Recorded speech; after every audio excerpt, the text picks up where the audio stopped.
আম্রপালি আম। তো গত বছর এটা হয়েছিলাম আম ফ্রিজও, কীভাবে সারা বছর আমটা সংরক্ষণ করা যায়।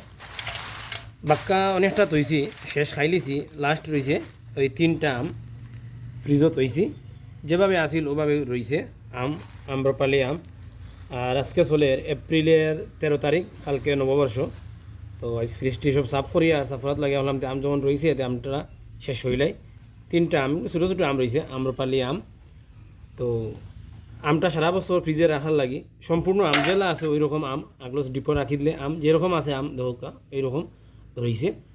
আর এই আমটা আধা ঘন্টা বা 1 ঘন্টা পর কিন্তু আমটা ইয়ে দিব, বরফটা ছুটি গেলে তখন আমটা খাওয়া যাইব। তো আমটা এখন আমি রাখছি, আধা ঘন্টা পরে কীরকম হয় আমরা আইয়ার আধা ঘন্টা পরে।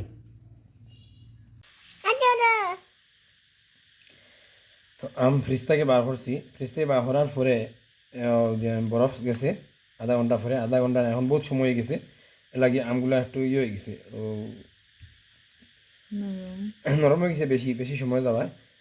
এখন এগুলা খাটিয়া খাইতো না, আর একবারে চুলিয়া খাইতেইব ইয়ের মতন ছোটো কালো দিলা চুলিয়া আম খাইছি আমরা, গাছ পাখানা আম, ওগুলা চুলিয়া একদম আম খাইতেইব একেবারে অরিজিনাল গাছর আম। আর স্বাদও থাকবো, খুব স্বাদ থাকবো। একেবারে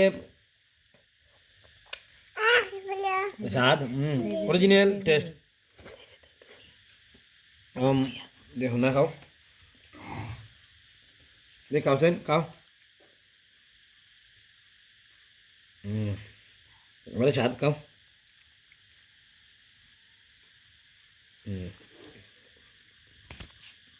খুবই স্বাদ,